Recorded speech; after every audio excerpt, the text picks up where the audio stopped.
सदाशिवसमारम्भाम् शङ्कराचार्यमध्यमाम् अस्मदाचार्यपर्यन्ताम् वन्दे गुरुपरम्पराम्।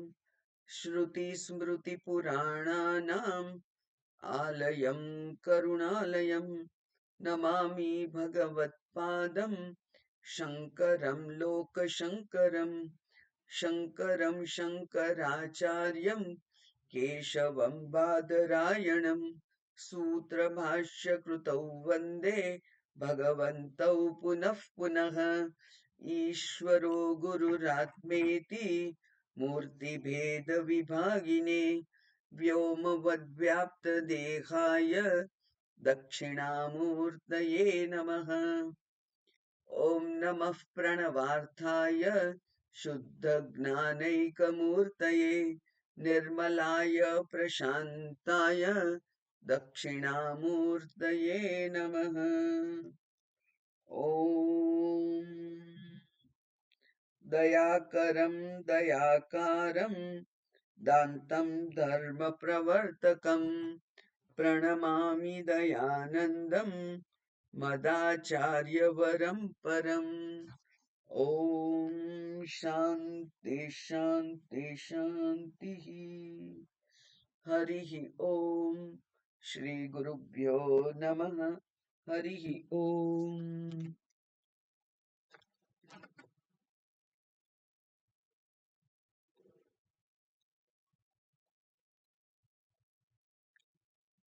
ઓગણ 50મા શ્લોકથી બોલું છું, જેમાંથી જીવન મુક્તનું વર્ણન કરેલું છે તે.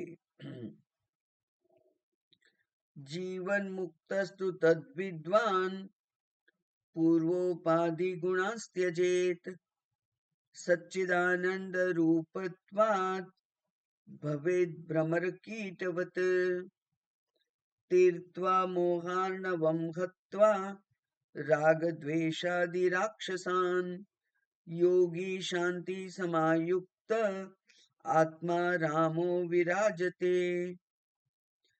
બાહ્યા નિત્ય સુખાસક્તિમ હિત્વાત્મ સુખ નિર્વૃતઃ ઘટસ્થ દીપવત શશ્વત અંતરેવ પ્રકાશતે. ત્યાં સુધી આપણે કરેલું જીવન મુક્તનું વર્ણન છે કે એ વિદ્વાન જીવન મુક્ત જે વિદ્વાન છે તે તદ વિદ્વાન પૂર્વ ઉપાધિ ગુણાંસ ત્યજેત પૂર્વના ઉપાધિના ગુણોને ત્યજી દે છે. એટલે કે સત્વ રજસ તમસ પ્રેરિત જે કઈ કર્મો હોય કાયિક વાચિક માનસિક એ સર્વ કર્મોને ત્યજી દે છે.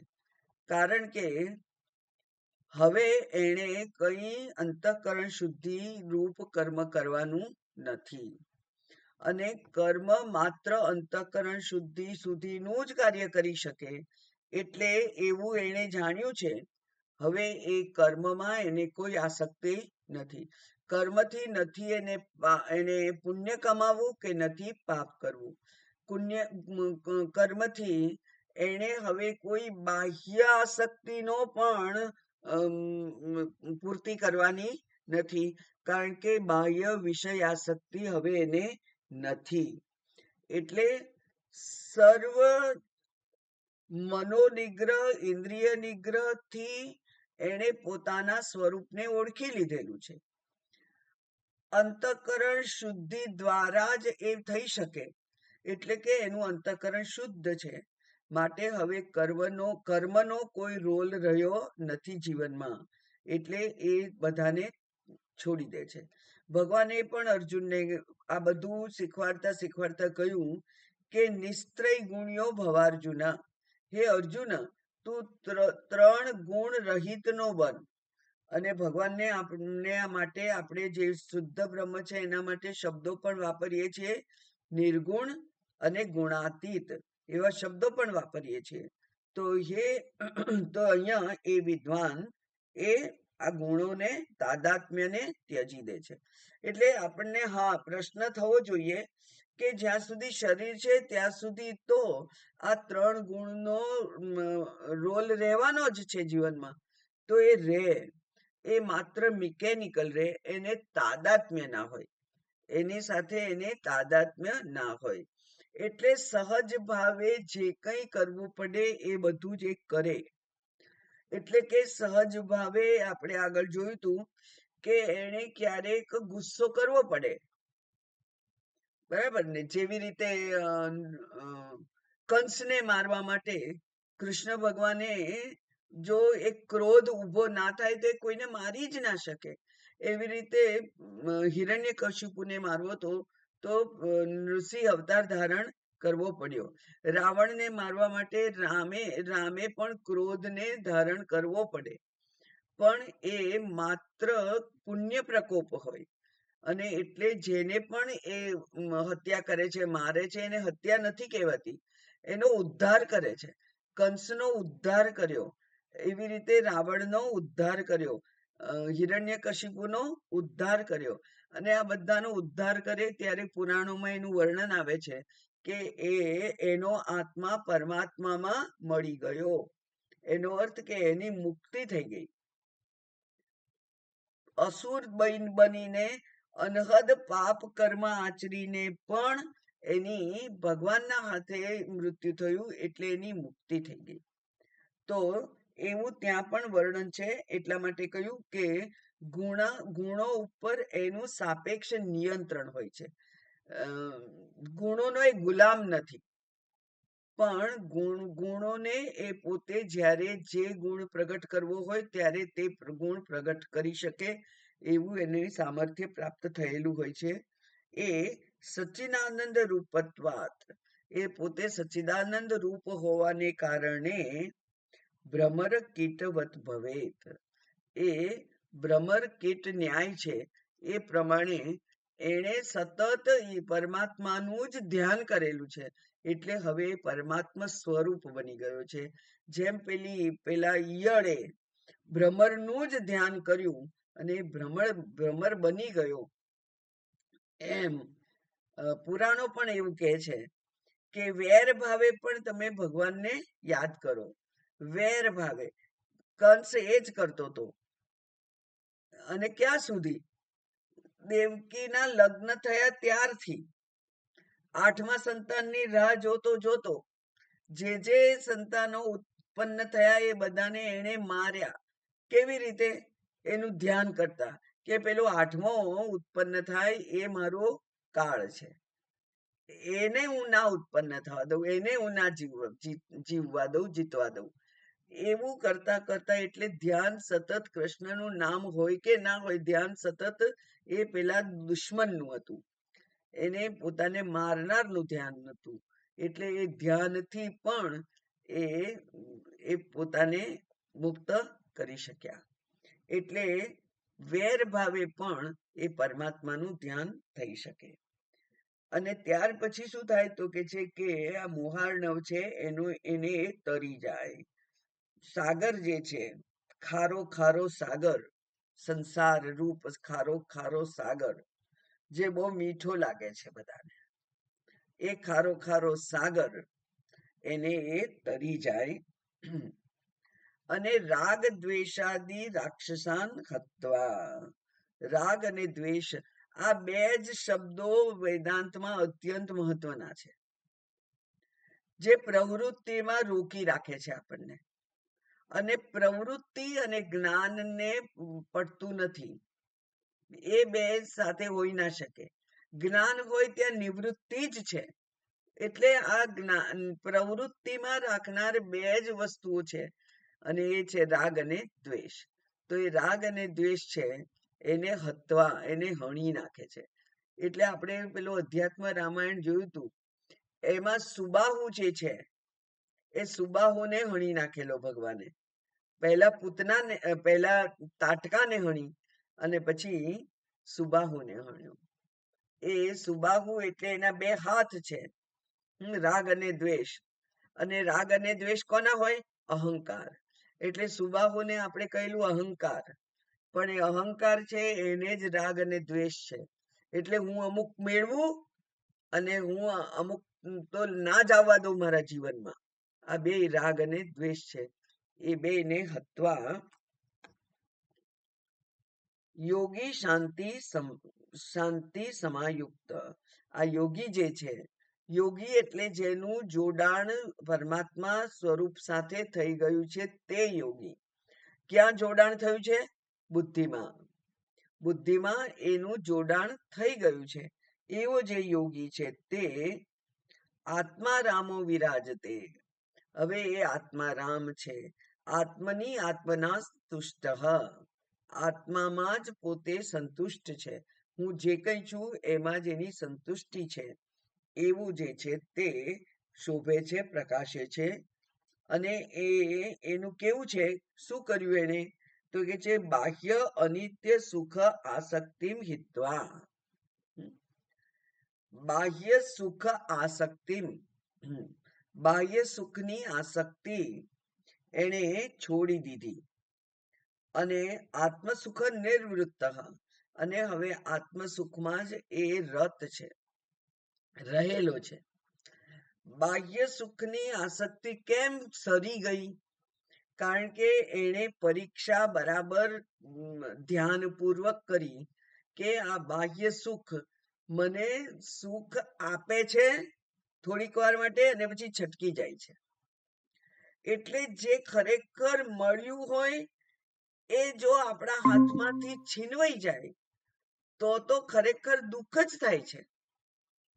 એમાં ક્યાં સુખ છે? કારણ કે હંમેશા ચિંતા રહે.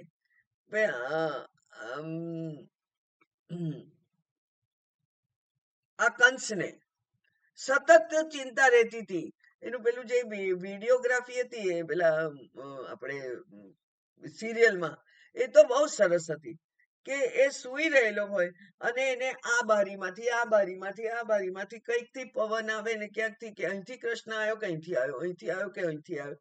સતત એને ચિંતા રહ્યા કરે. એવી રીતે ઇંગ્લિશમાં એક શેક્સપિયરનું નાટક છે. ત્યાં પેલા એને રાજા બનાવ્યો અને રાજાની ખુરશી ઉપર એને બેસાડ્યો. સાંજે એક ડિનર હતું ત્યાં અને એને એમ થયું કે મને તો રાજા બનાવ્યો છે અને હવે આ બધા મંત્રીઓ એમણે બહુ આલિશાન પાર્ટી ગોઠવી છે. આનંદથી ભોજન કરતો હતો. અચાનક નજર ઉપર ગઈ અને એકદમ પાતળા તંતુથી એના માથા ઉપર તલવાર લટકતી હતી. એ ક્યારે પડે કહેવાય નહીં. તો રાજ્ય પદ છે એ પણ એવું જ છે ને. એ ક્યારે ખુરશી ખસી જાય કહેવાય નહીં. તો એ જે પેલી લટકતી તલવાર, અને આપણે ત્યાં તો હવે એ પાછો રૂઢિપ્રયોગ છે કે ભાઈ આ તો લટકતી તલવાર છે. જેમ કે એનો કેન્સર થયું, લટકતી તલવાર છે, ગમે ત્યારે તલવાર પડે, ગમે ત્યારે યમરાજા આવી જાય, નક્કી જ છે. ખાલી સમય કયો એ નક્કી નથી. બસ આ જે આપણને ખબર છે તે એની જ વાત કરી કે બાહ્ય અનિત્ય સુખ અનિત્ય જ છે આ. એટલે એ સુખનું જે અનિત્ય હોય એમાં બહુ આનંદ ના થાય. ટેમ્પરરી આનંદ થઈ અને પછી એક ચિંતા ઊભી થાય.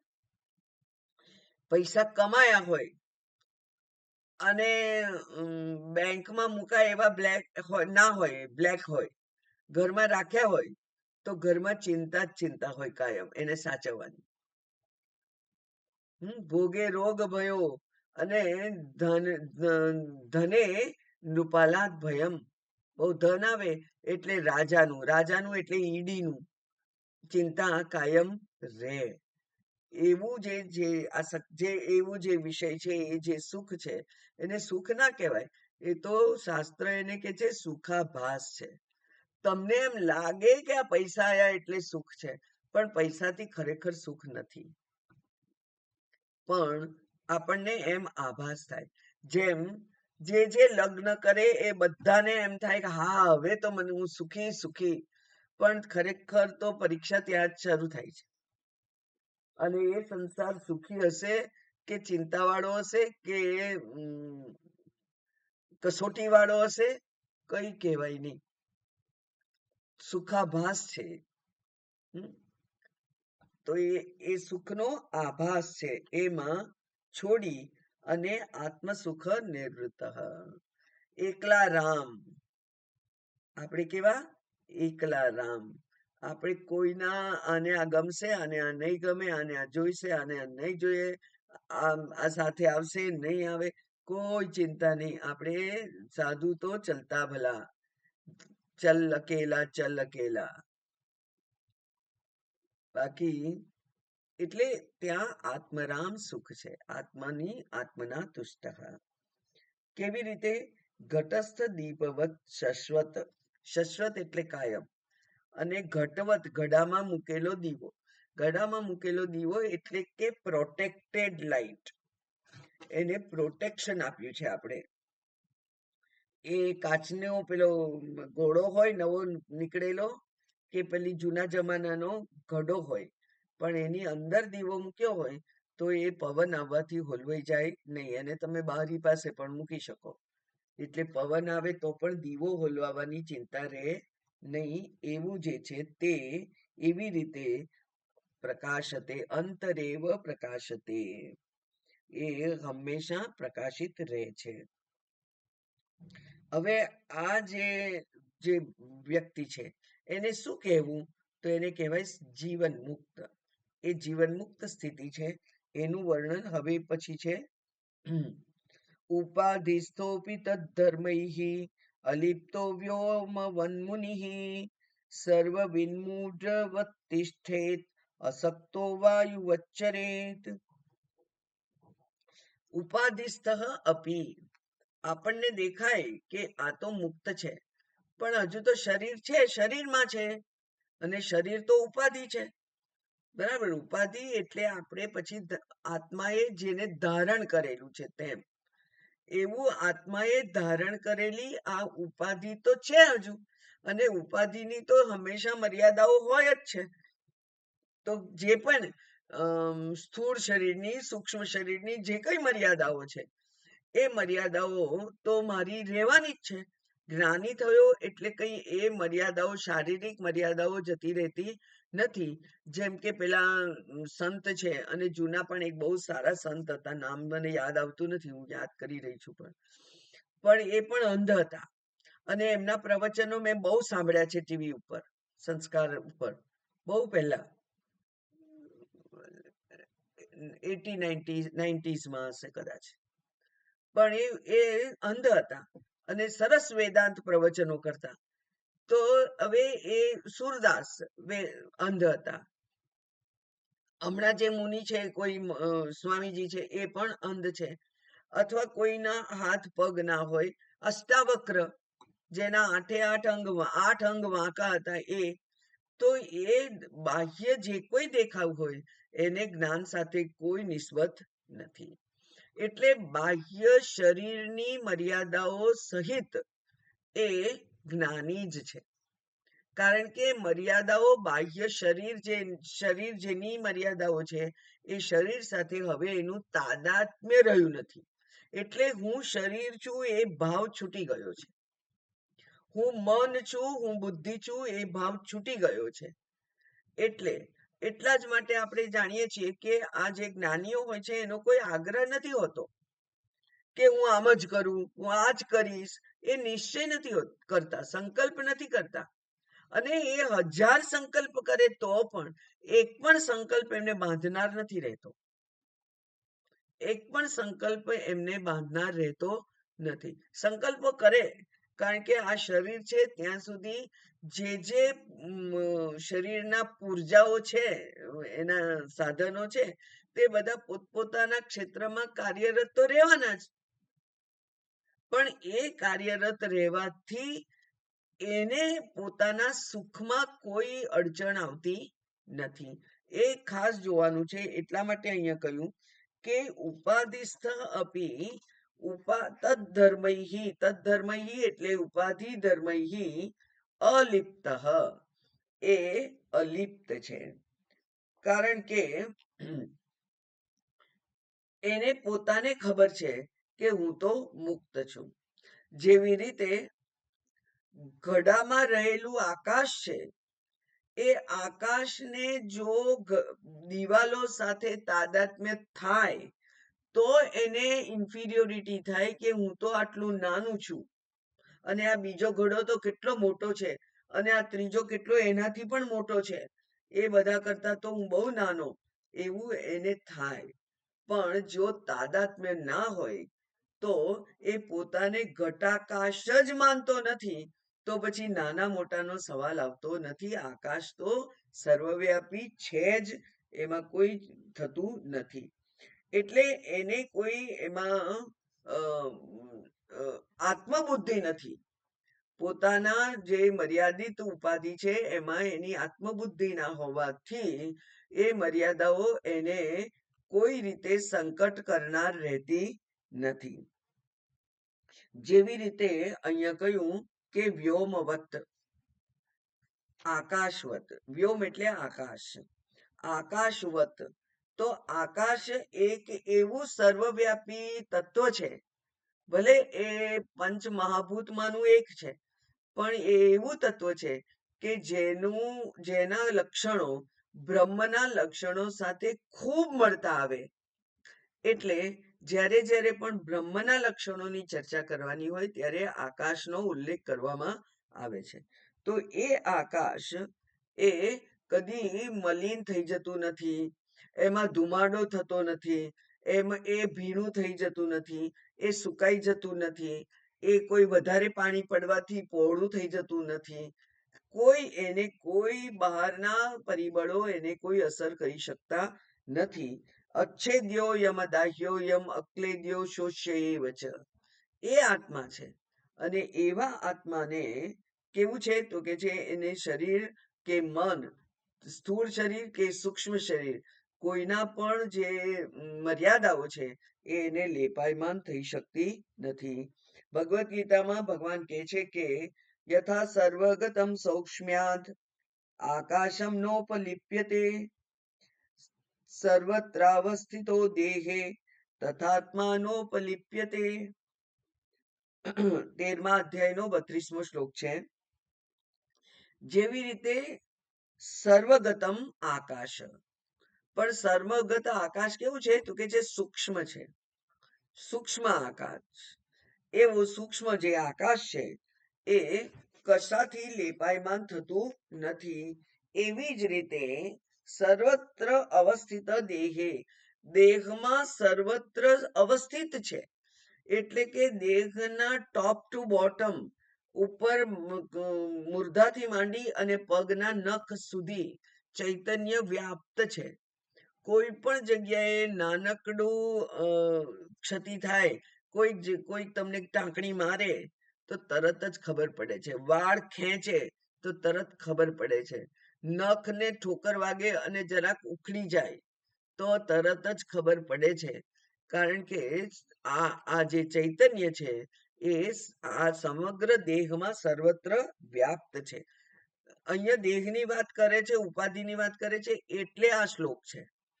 બરાબર. આ શ્લોકનું ઉદ્ધરણ કેમ કર્યું? કારણ કે અહીંયા દેહની વાત કરેલી છે, અને અહીંયા પણ ઉપાધિની વાત કરી છે. આપણા જે આત્મબોધ છે એમાં પણ. તો એ ઉપાધિ છે એ ઉપાધિસ્થ અપી, ઉપાધિમાં છે, અને ઉપાધિમાં આત્મા ક્યાં છે? સર્વત્ર છે. જેવી રીતે આત્મા સર્વત્ર છે અને છતાંય એ આત્મા એ સર્વત્ર વ્યાપી આત્મા અથવા સર્વવ્યાપી આકાશ એ બીજા કશાથી લેપાયમાન થતું નથી. એવી રીતે આ શરીરના મનના ધર્મોથી આ મુનિ, આ વ્યક્તિ લેપાયમાન થતો નથી, કારણ કે ત્યાં તાદાત્મ્યનો અભાવ છે. ઉપાધિ છે, પણ આ ઉપાધિ હું છું એવું ત્યાં ભાવ એની પાસે હવે રહ્યો નથી. પણ ઉપાધિનો અહીંયા ઉલ્લેખ એટલા માટે કર્યો કે આપણે પણ વ્યવહારમાં જ્ઞાનીઓને જોઈએ અને જ્ઞાનીઓનું વર્તન વ્યવહાર આપણા વ્યવહાર જેવો જ લાગે. કોઈ વાર તો તમને દયા આવી જતી હોય, કરુણા આવી જતી હોય, પણ એ પેલા જે જ્ઞાની ગુરુ છે એમને દયા ના આવી જાય તો આપણને થાય એ તો મારા જેવાય નથી. તો એવું ત્યાં માનવાની જરૂર નથી.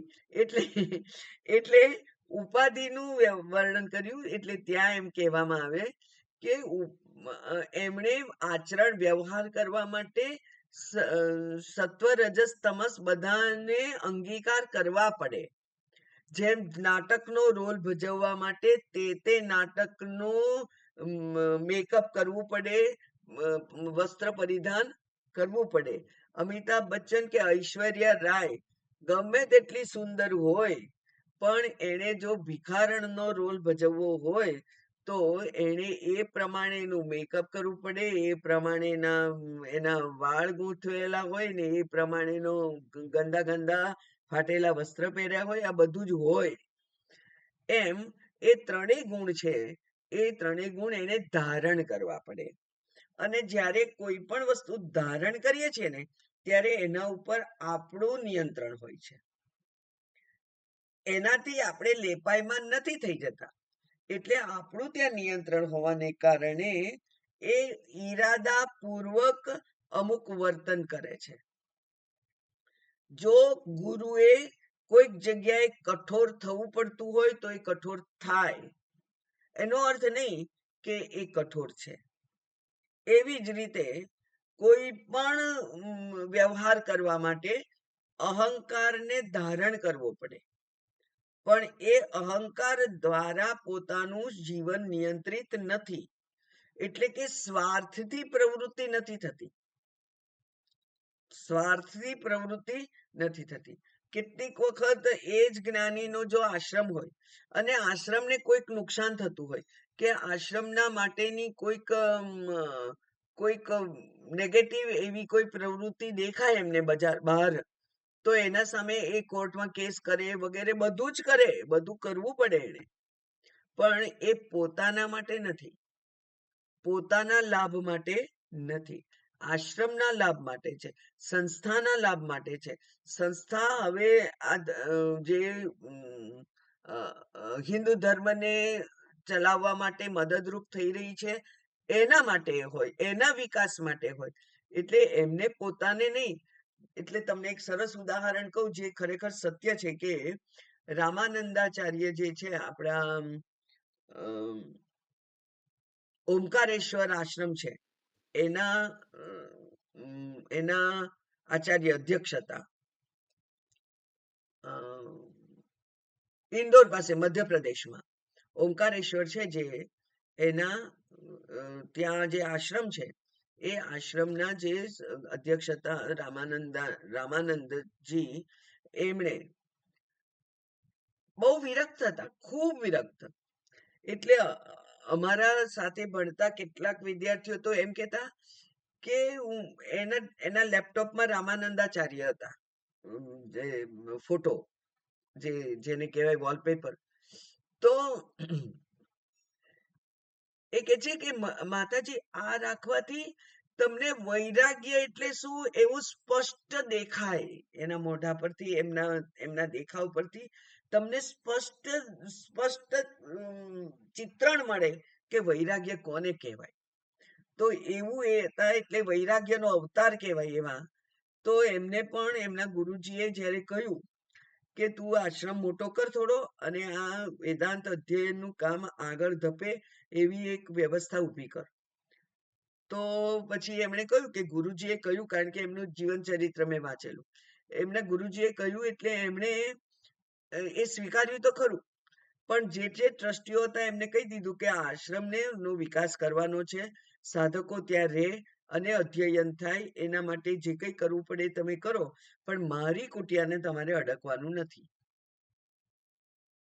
એ જેવી જૂના જમાનામાં હતી એવી ને એવી જ એ જ પ્રમાણેની રહેશે. એવું તપોવન મહારાજે એમ કહેલું કે તપોવન મહારાજ જ્યારે નીચે ટેકરી ઉપર રહેતા હતા અને નીચે ગંગાજીમાં સ્નાન કરવા આવવું પડે એટલે કોઈક નેપાળના રાજા હતા.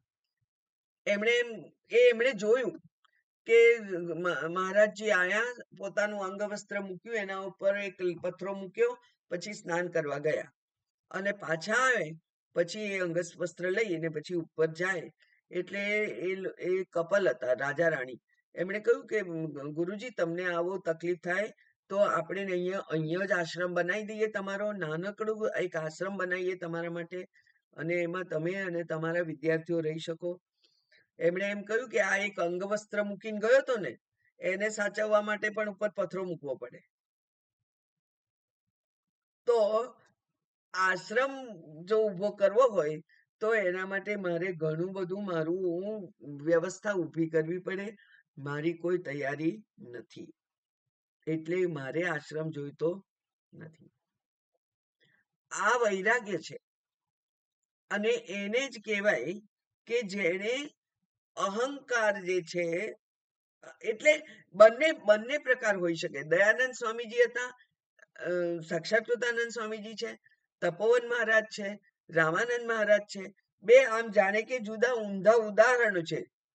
પેલા એમણે આશ્રમનો ખૂબ વિકાસ કર્યો, મારા વિદ્યાર્થીઓને કોઈ તકલીફ ના પડે, અને એમનું 100% એટેન્શન માત્ર અધ્યયનમાં રહે એવી બધી વ્યવસ્થા ઊભી કરી ત્યાં. એ એક પ્રકારનો વિચાર છે, પેલાનો બીજી પ્રકારનો વિચાર છે. પણ એ બંનેમાં આપણને દેખાય કે એમની પોતાનો અહંકાર ત્યાં કામ કરતો નથી. એવી જ રીતે અહીંયા કે છે કે ઉપાધિ વાળો હોવા છતાં પણ એ મુનિ કેવો રે, તો કે છે વ્યોમવત, આકાશની જેમ. કેવો? અલિપ્ત, તદ્ધર્મૈ અલિપ્ત. અને તો પછી એને વ્યવહાર કેવો કરવો જોઈએ એનું જાણે કે શંકરાચાર્યજી. કારણ કે શંકરાચાર્યજીએ તો યતિ પંચકમ લખ્યું છે, ને બધું ઘણું બધું લખ્યું છે કે સંન્યાસીએ કેવું જીવન જીવવું જોઈએ એવું છે ને. સાધન પંચકમ છે, યદૃચ્છો લાભ સંતુષ્ટ.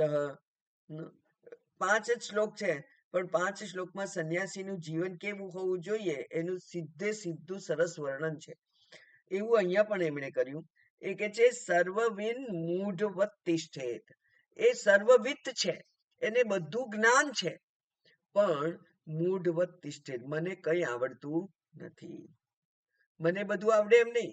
એટલે જે કોઈ પૂછવા આવે એની સામે આપણે વેદાંત ઠાલવી નાખવાનું એવું નહીં. અધિકારી જોઈ અને યોગ્ય કક્ષાનું જ્ઞાન ધીમે ધીમે આપતા રહેવું એ યોગ્ય છે.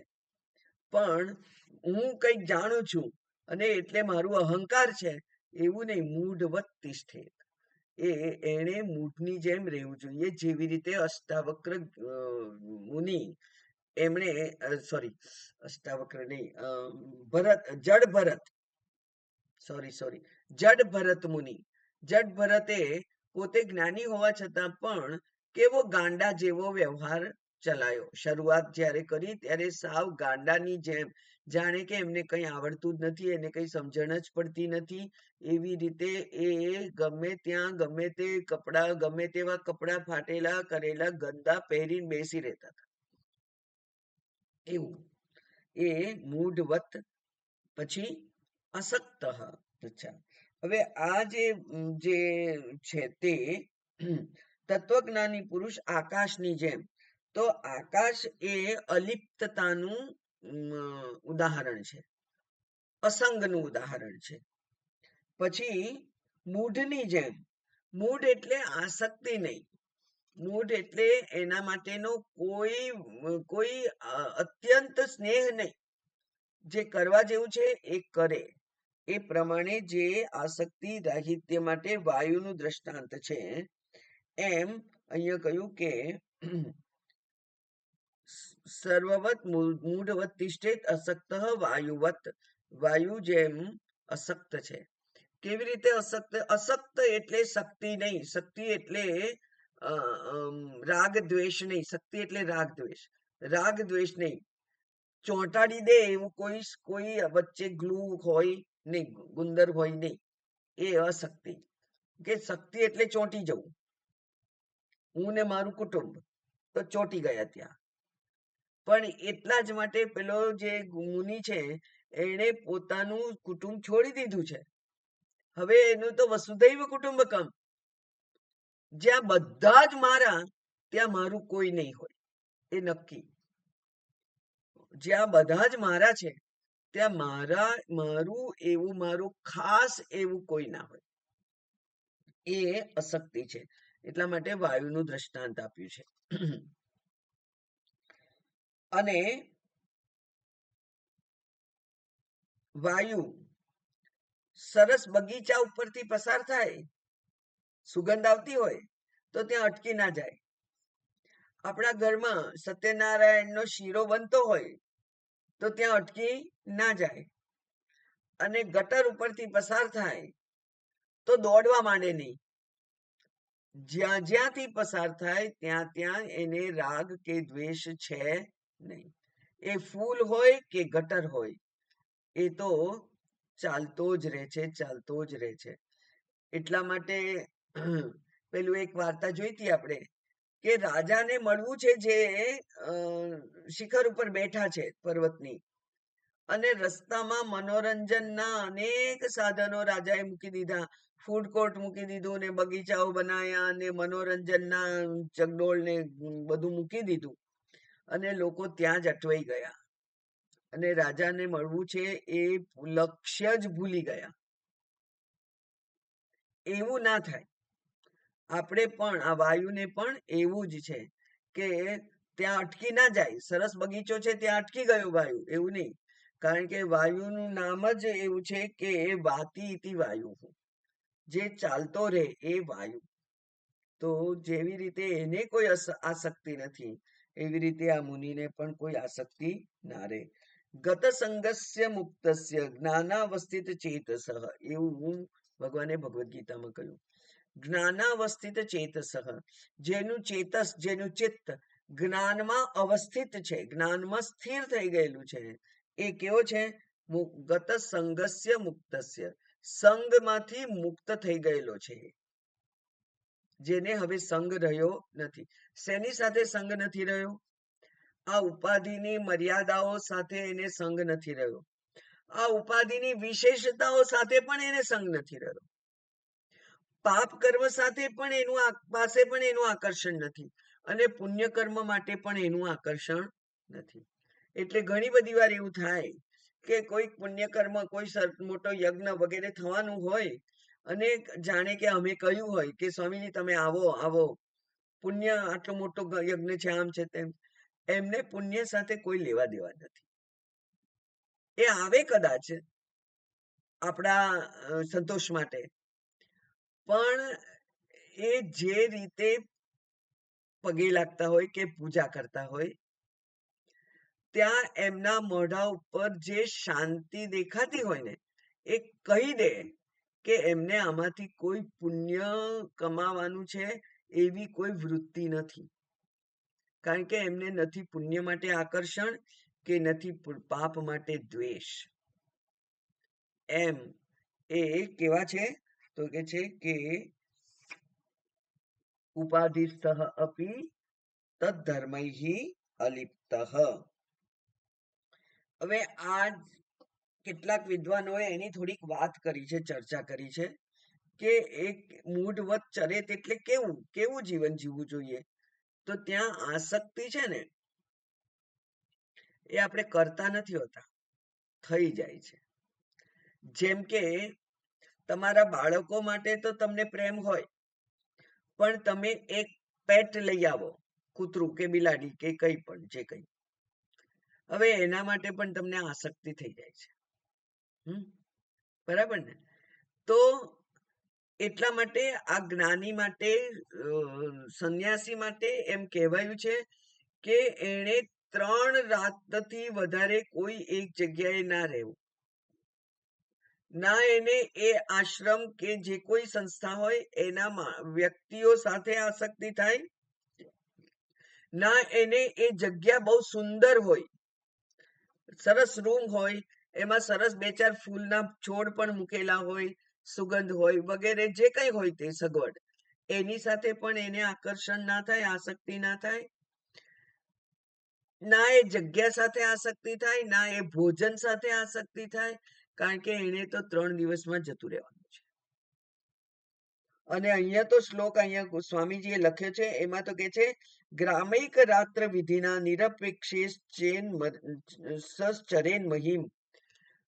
પૃથ્વી ઉપર એને કેવી રીતે રહેવું જોઈએ કે છે એક જ રાત રહેવાનું, જ્યાં જાય ત્યાં એક રાત, આખો દિવસ ફરવાનું, મુસાફરી કરવાની, રાત્રે એક જગ્યાએ રહી બીજે દિવસે સવારે ત્યાંથી નીકળી જવાનું. એવી રીતે એને રહેવું જોઈએ, કારણ કે તો જ તમને એ સ્થાન માટે આકર્ષણ પણ ના થાય, રાગ પણ ના થાય અને દ્વેષ પણ ના થાય. ગમે તેવું હોય તો આપણે ચલાવી લઈએ છીએ ને, જ્યારે મુસાફરીમાં હોઈએ ત્યારે કોઈ વખત કોઈ મઠ એવો મળે ગંદો, તેમ થાય. અમે ગયા હતા અહીંયા ક્યાં સોરો, બહુ બહુ વખાણ સાંભળીને ગયા અને પછી એમ કહ્યું કે નાના કે નાના માતાજી માટે આમ કરો ને તેમ કરો ને. મેં કહ્યું અમારા માટે કઈ કરવાની જરૂર નહીં, અમે તો સાધુ છે, અમે નીચે સુઈ જઈશું. એટલે અમે તો બધું એગ્રી થયા ને બધું, પણ એટલી ગંદી જગ્યા હતી તો આમ નીચે તો સુઈ જઈએ, સુઈ ગયા તો સુઈ ગયા, પણ પછી તો બિલાડી આવે ને ઉંદર આવે ને બધું આવે અને મચ્છર આવે. એટલે એમ થઈ જાય કે બસ આ એક રાત રહ્યા તો રહ્યા, હવે કાલે કઈક બીજું જગ્યા શોધી કાઢીશું. કારણ કે એક રાત માટે તો આપણે ગમે તેટલી તકલીફ સહન કરી લઈએ. એવી પરીક્ષા થાય, સાધુની પણ થાય, પણ એમાં પણ એક પેલી કહેવત કાયમ જિંદગીમાં કોતરી રાખવા જેવી છે, change what you can, bear what you can't change, and know the difference between two, what you can change, what you can't change. આ વિઝડમ લાઈઝ ધેર, વિઝડમ ત્યાં જ છે કે જો બદલી શકો તો બદલો, તમારી શક્તિ હોય, તમારું સામર્થ્ય હોય, તમારું ધર્મ માર્ગે કમાયેલા પૈસા હોય તો તમારે જે સગવડ ઊભી કરવી એ કરો. સગવડના ગુલામ ના થઈ જાવ, એ જોવાનું કામ દરેકનું પોતાનું છે, પણ સગવડ ઊભી કરો. પણ મુખ્ય આપણું ધ્યેય ક્યાં હોય? સાધના થવી જોઈએ, નામ સ્મરણ થવું જોઈએ, ઈશ્વર ચિંતન, આત્મચિંતન થવું જોઈએ, સત્સંગ થવો જોઈએ. એ બધી સગવડ જો થવાની હોય તો તમે બાહ્ય સગવડ જે ભોગવવી પડે ભોગવો, કશો વાંધો નહીં. અને ના મળે તો એના માટેની કોઈ વલોપાત નહીં, એના માટેની કોઈ ફરિયાદ નહીં, ત્યાં પણ આત્મચિંતન થાય. આ બંને જે છે એ પરીક્ષા છે જ. એટલે આ એક યાદ રાખવા જેવું છે, એટલીસ્ટ કળિયુગમાં તો એ યાદ રાખવા જેવું જ છે કે આપણે ઉપાધિ વહોરી લેવાની જરૂર નથી,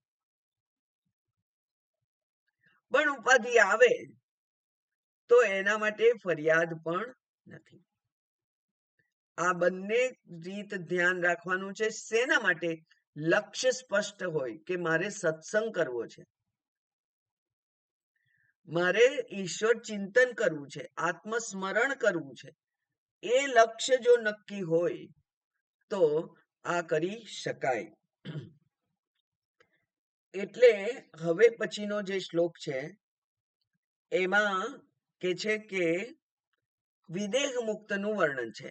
આ ઉપાધિની મર્યાદાઓ સાથેના મુનિનું વર્ણન કર્યું, એટલે કે જીવન મુક્તનું વર્ણન કર્યું. અને હવે વિદેહ મુક્તનું વર્ણન કરે છે 53મો શ્લોક. ઉપાધિ વિલયાદ વિષ્ણુ નિર્વિશેષમ વિશેન મુનિઃ જલે જલમ વિયદ વ્યોમ્ની તેજસ તેજસી વા યથા. ઉપાધિ વિલયાત વિષ્ણુ નિર્વિશેષમ વિશેન મુનિઃ. મુનિઃ આ મુનિ, મનનશીલ જે છે તે મુનિ. મનનશીલ શબ્દ બહુ સરસ છે. શીલ એટલે ચારિત્ર્ય, શીલ એટલે સ્વભાવ, અને જે સ્વભાવ હોય એનું વર્તન એ પ્રમાણેનું વર્તન સહજ થાય. જેમ જળનો સ્વભાવ શીતળતા છે, તો અગ્નિનો જેવો વિયોગ થાય કે તરત જ શીતળ થવાની પ્રોસેસ ચાલુ થઈ જાય. એટલે ઉષ્ણતા ઉધાર લીધેલી છે જળે. એ જળ અગ્નિ સાથેનો એનો સંપર્ક છોડાઈએ એટલે તરત જ એ પોતે શીતળ બનવા માટેના પ્રયત્નમાં લાગી જાય. એનું નામ છે સ્વભાવ. એ પ્રમાણે આ મનનશીલ છે એ સ્વભાવ છે. તો મનન કરવું ના પડે, મનન થાય. મનન થાય જ્યારે જ્યારે સંસારીતા વ્યવહારમાં સંજોગ ઉભા થાય ત્યારે ત્યારે આપણે એમાંથી નિવૃત્ત થઈ બે ડગલા પાછળ ખસી અને આત્મચિંતન કરી શકવા સમર્થ થઈએ તો એનું નામ છે સ્વભાવ, શીલ. એટલે મનનશીલ મુનિ, જે મનનશીલ છે એ મુનિ. જેને મનન કરવું ના પડે, મનન થાય. શેનું? આત્મ સ્વરૂપનું મનન, એને સ્મરણ એને હંમેશા રે એવો જે મુનિ છે તે નિર્વિશેષમ વિષેત. વિષેત એટલે બેસે, સ્થિર થાય. વિષ એટલે પ્રવેશ કરવો. વિષનો અર્થ છે પ્રવેશ કરવો. પ્રવેશ કરીને પછી ત્યાં જ રહે, ત્યાંથી નીકળી ના જાય. આપણા ઘરમાં પહેલું આગળનું બારણેથી અંદર જઈ અને પાછલા બારણેથી બહાર ના નીકળી જઈએ. આગલા બારણાથી અંદર જઈ અને પછી અંદર રહીએ. કેમ? કારણ કે આપણું ઘર છે. એમ આ મારું સ્વરૂપ છે. એ સ્વરૂપમાં એનો પ્રવેશ થઈ ગયો છે. એવો જે મુનિ છે તે એ સ્વરૂપ કેવું છે તો કે છે નિર્વિશેષમ. એમાં કોઈ વિશેષ નથી. એવું જે પ્રવેશ એનો થયો છે. અને એ કઈ જગ્યા છે તો કે છે વિષ્ણુ, વિષ્ણુમાં. વિષ્ણુ એ લોકેટિવ સપ્તમી વિભક્તિ છે. એનો અર્થ થાય માં. તો એનું વિષ્ણુમાં પ્રવેશ થઈ ગયો છે. એટલે કે એ હવે આત્મ પ્રવેશ એનો થઈ ગયો છે, સ્વરૂપ પ્રવેશ એનો થઈ ગયો છે. એવો જે મુનિ છે તે એની ઉપાધિ વિલયાત, એની ઉપાધિ, આ શરીર ઉપાધિનો વિલય થાય. એટલે કે પ્રારબ્ધ ક્ષય થાય ત્યારે એ આ ઉપાધિ એ નિષ્પ્રાણ બને. પ્રાણ એમાં રહે નહીં એવી જે આ ઉપાધિ બને, એ ઉપાધિ છે એ એમાં નિર્વિશેષમ વિષેદ, એ કોઈ વિશેષ ના બની અને રે ત્યાં. એટલે કે હું મનુષ્ય છું, હું તો જ્ઞાની છું, મેં તો કેટલા લાખો રૂપિયા છોડેલા અને મેં આ ઘર ત્યાગ કરેલો. આવા બધા જે કઈ ઉપાધિઓ છે એ ઉપાધિઓને પોતે છોડી દે. મારા જેવો તો કોઈ જ્ઞાની નથી, મારા જેવું કોઈ શ્રોત્રિય નથી, મારા જેટલું ભણેલું કોઈ નથી. આ બધા વિશેષ છે. એ વિશેષને એ છોડી દે અને પોતે એક નિર્વિશેષ આત્મા. વિશેષનો અર્થ થાય, આપણને જો સારી રીતે સમજણ પડે એમ હોય તો વિશેષણ. એટલે લાલ ગુલાબ, પીળું ગુલાબ, બરાબર, તાજું ગુલાબ, કરમાઈ ગયેલું ગુલાબ, આ બધા વિશેષણ છે. તો એ વિશેષણથી મુક્ત. એટલે માત્ર અહમ. શું? અહમ. કોઈ ઉપાધિ વગરનો અહમ. એ કેવો છે તો કે છે એવો એ બને. અને પછી જ્યારે પ્રાણ ત્યાગ થઈ જાય છે ત્યારે આ ઉપાધિ અચેતન બની જાય છે. અને ત્યારે શું થાય છે, આપણને આમ તો વ્યવહારના શબ્દોથી પણ ખબર છે કે પંચભૂત પંચભૂતમાં મળી જાય છે, પંચભૂતથી બનેલું છે. અને એટલે જ્યારે પ્રાણ ત્યાગ થાય ત્યારે પંચભૂતમાં એ મળી જાય, પંચત્વમ પામે એમ કહેવાય છે. એ શું થાય? પંચત્વને પામી ગયા. તો ત્યાં અહીંયા થોડા નામ આપ્યા છે. જલે જલમ, જળમાં જળ ભળી જાય. આપણે જળ લઈને, લોટામાં જળ લઈને ગયા હોઈએ અને નદીને પણ આપણે અભિષેક કરીએ છીએ, તો આપણા પોતાના જળ કળશના જળથી નદીને અભિષેક કરીએ તો એ જળ જળમાં મળી જાય. એવી રીતે વિયદ વ્યોમની, આકાશ આકાશમાં ભળી જાય, કારણ કે પેલા ઘડાના આકારનો નાશ થઈ ગયો તો હવે એ ઘટાકાશ રહેતું નથી, મહાકાશ બની જાય છે. મહાકાશ બને છે? ના, મહાકાશ જ હતું. એ જાણે છે કે હું મહાકાશ છું. અને તેજસ તેજસી વા યથા, અને તેજ તેજમાં ભળી જાય, પ્રકાશ પ્રકાશમાં ભળી જાય એમ. ઉપનિષદ કહે છે ન તત્ર પ્રાણાહ ઉત્ક્રામંતી, એના પ્રાણ ઉત્ક્રમણ કરતા નથી, ઉત્ક્રમણ કરી અને બીજા શરીરમાં જતા નથી. ઉત્ક્રમણ કરવું એટલે ઉઠમણું જેને કહેવાય છે ગુજરાતીમાં. એ ઉઠમણું, એક જગ્યાએ ઉઠમણું થાય અને બીજી જગ્યાએ એ પાછું પ્રગટ થઈ જાય, એવું અહીંયા થતું નથી. એટલે ન તસ્ય પ્રાણાહ ઉત્ક્રામંતી, એના પ્રાણનું ઉત્ક્રમણ થતું નથી એવું ઉપનિષદ કહે છે. યત્ર યત્ર મૃતો જ્ઞાની યેન વા કેન કેન મૃત્યુના ઘટાકાશવદ આકાશે તત્ર તત્ર લયમ ગતાહ. જેવી રીતે ઘટાકાશ મહાકાશમાં મળી જાય છે, એવી જ રીતે આ જ્ઞાની પણ પંચમહાભૂતમાં મળી જાય છે. એની પછી કોઈ ચર્ચા થતી નથી. અને હવે પછી ના જે શ્લોક છે 54મા શ્લોકથી એ બ્રહ્મ તત્વનું વર્ણન કરે છે. ફરીથી છેલ્લે બ્રહ્મ તત્વનું વર્ણન કરી અને આ સ્તોત્રની સમાપ્તિ કરશે શંકરાચાર્યજી. એટલે બ્રહ્મના જે લક્ષણો છે, તટસ્થ લક્ષણ, સ્વરૂપ લક્ષણ, એની ચર્ચા હવે પછીના શ્લોકોથી થશે. એ હવે આપણે આવતા અઠવાડિયાથી જોઈશું. ઓમ પૂર્ણમદઃ પૂર્ણમિદં પૂર્ણાત પૂર્ણમુદચ્યતે પૂર્ણસ્ય પૂર્ણમાદાય પૂર્ણમેવાવશિષ્યતે. ઓમ શાંતિ શાંતિ શાંતિ.